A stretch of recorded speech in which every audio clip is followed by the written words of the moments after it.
Hey everybody, what's up? This your girl Regina. I am very disappointed tonight because I have family and friends that live in North Carolina, and I got a phone call from some kids today asking me if I would go on YouTube to do a report about North Carolina.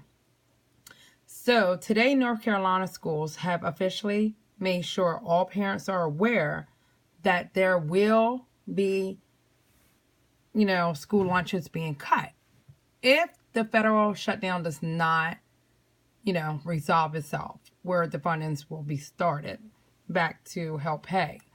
So most of my family lives in Elizabeth City down there in North Carolina. So I don't know what school exactly they go to, but I had to call my cousin just to verify that it was true about the schools shutting down.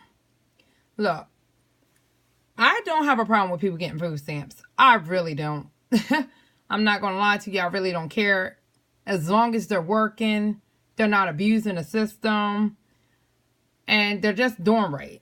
So somebody asked me when we was having this debate today, well, Regina, if you were president and you saying that you don't think they should cut it off 100% for everybody, because it does affect a lot of people. Like, it's affecting the children at the schools. You also have college kids that are on food stamps, elderly people, disabled people, people that got hurt in the service, they can't work anymore. Some of these people depend on these food stamps. They really do depend on them. So for someone like me that don't mind working, loves to work, loves what she does, there are some people that want to work but can't work because of their health issues or things that have happened to them that cause them not to be able to work. Such as the people that have served in the military protecting our borders and helping us and just did a fantastic job all these years, and now that they're retired or they're done or they're unable to continue to be in the service, they had to get assistance, whether it's food stamps, whether it's Section 8, whether it's GA check, whatever it may be, because they have done all that they could do while protecting our country, feel like they're being punished. I have a problem with the people that are working for free. Like, who wants to work for free? Nobody does. We all have family and kids and whatever to support. So how do you expect for these people to go to work every day for free? Like, really? Come on. The shutdown has to come to an end sooner or later. So they asked me, what do you think they should do to resolve the food stamp portion? Well, I got news for you. I do have some ideas. I think that some of the requirements should be that you do have to take a drug test. Unless it's a medicine drug that you're taking. I mean, if you're on drugs, no, you don't need to be getting food stamps, because chances are you'll do anything to get them drugs, which also means selling your food stamps. 2, you should be required to work. If there is nothing medically wrong with you and you are physical and able to work, I believe that you should have to work. I do not believe that you should be allowed to sit home and collect food stamps and everybody is working. No, I don't think so. I think if I have to work, you should have to work. We all should have to work. Then you earn your food stamps. Then that makes it a lot better. 3, I think there should be a limit on food stamps. I've been looking at like different websites and stuff, and I'm just going to say Delaware, for example. I know Delaware has this thing where, you get so much per person. I don't know exactly how much you get per person, but I know you get like a lot.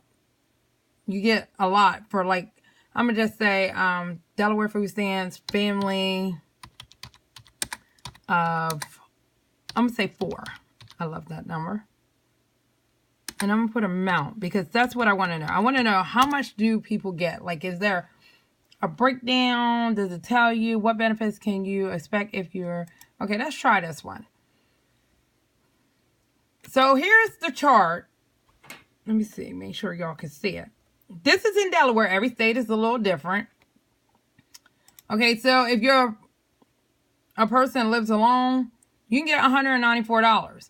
However, when it says that you can get $194, understand this is not 100% correct.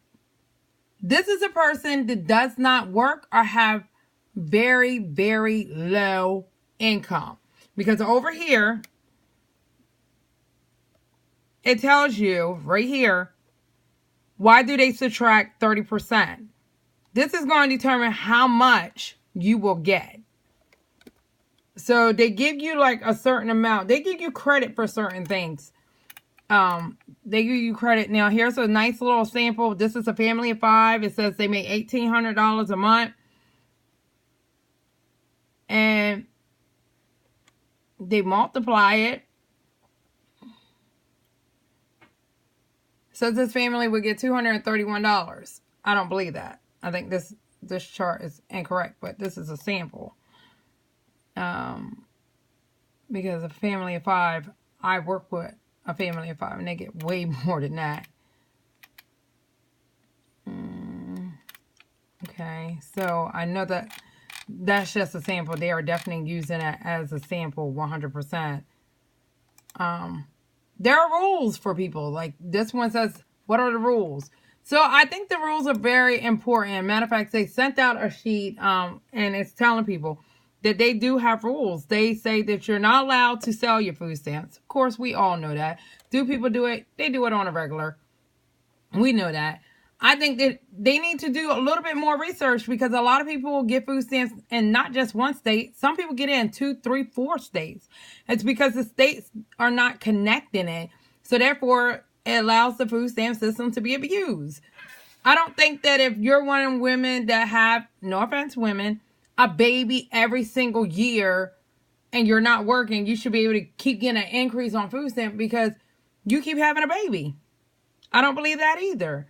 Like, yes, I work. Yes, I know what it's like to get food stamp benefits back in the day. I know. I remember when the food stamps used to be, they were paper. They were paper food stamps. And they came through the mail. And this is when I was 18 and I was going to school. I was in college, you know, and I was taking care of my little sister at the age of 18. I bought my first house at 18. I bought a 3-bedroom, 2-bath, and I was like a mortgage. And then on top of that, a car payment, car insurance, electric, gas, water, trash. I was adding up everything. I was like, wait a minute, how am I going to pay for food? And when I was in college, there's a program at every college that tells people to sign up for food stamps if you're a college student. They actually allow you to apply right there at the college. And that's what I did, and I got approved. And I got approved for me and for me to also take care of my little sister at the time. And they were like, hey, once you finish school and you get your degree or whatever you want to finish getting, she said, you know, I just want you to know when you start working, your benefits will be cut off or they will be reduced. So I was like, oh, okay, that's cool. I don't really care. I just need something to tie me over for now. So a lot of college kids today, they're in college, actually get food stamps right now. I want to say probably about 50 to 60% or more. They get it. You know, I don't see anything wrong with that. So my thing is there will be a drug test. I also have a plan to, like, I know a lot of people have been saying this. I've been getting a lot of nasty comments because I shop. I buy what the heck I want because it's my money. I can do what I want with my money.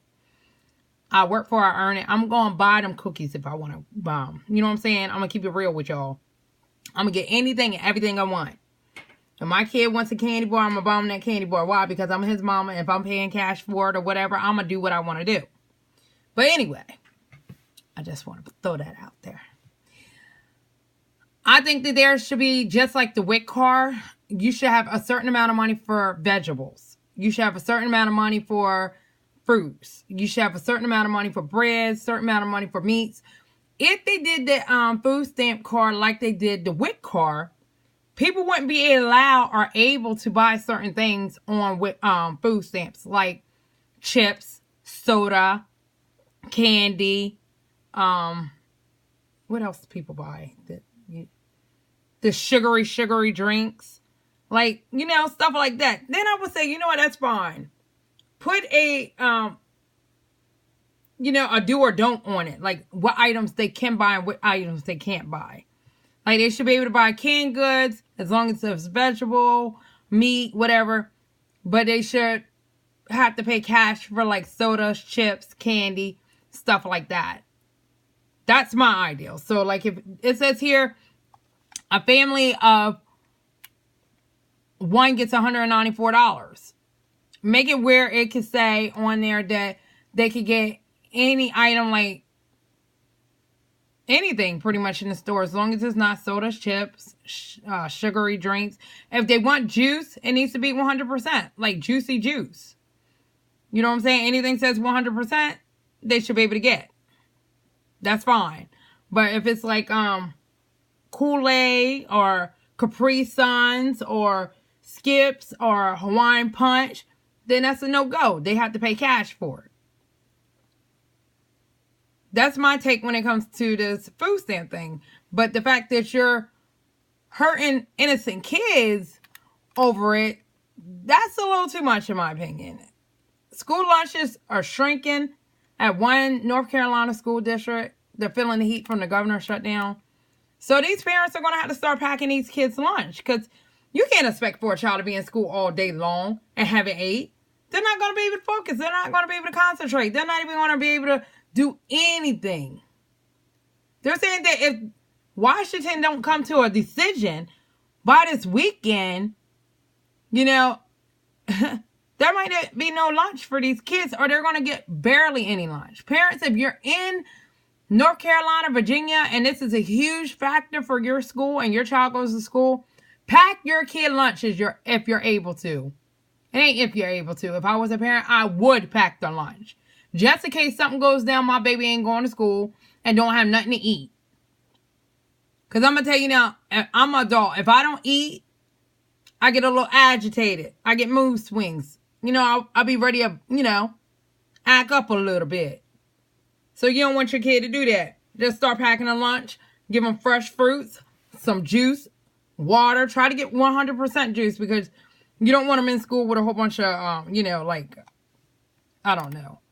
Peanuts are good. My son loves peanuts. A lot of protein. They're very good. And they can put them in the pockets and it can go. Peanut butter with crackers are good. A lot of people disagree, but I'm telling you now, it's good. Peanut butter is good. They give peanut butter sandwiches out to the elderly people all the time when they don't want to eat. Matter of fact, most elderly people love peanut butter and jelly sandwiches. That's the crazy part. Like little stuff that, I don't know, unless you have some ice pack or something about putting the yogurt in there. But, like just the little things. Like, for real, start hooking your kid up. Don't be sending them to school without nothing to eat or without something in their bag, because you don't know what the schools are going to do. Like, they're talking about cutting out fresh produce. So that means your kid won't be getting no fruits and vegetables. And part of the reason why, because people don't realize it, but fruits and vegetables that are fresh or organic cost a lot of money. Yeah, I hear people talking. I'm going to let y'all know. I hear you talking. I hear you popping off and everything like that. But I'm letting you know, it's even a fact. They talk about it all the time. Organic food costs a lot of money. You wonder why people buy a lot of junk food and stuff? I'm not going to lie to you. They buy it because it's cheaper. But I always tell people, if you want to buy stuff that's processed, look for items that say real. Real cheese. Real tomatoes or fruits or whatever in there. Look for words that say real on there. But I guarantee you, a lot of people do not buy certain items because it's not affordable. I've been doing the bags for people for next month on February the 10th when we go and start passing out food and stuff. And I can tell you now that most of the people say that when they go to the food banks and stuff, they get canned goods that are high in sodium, that are like ravioli. Ravioli ain't no different than Hot Pockets to me. That's my opinion. You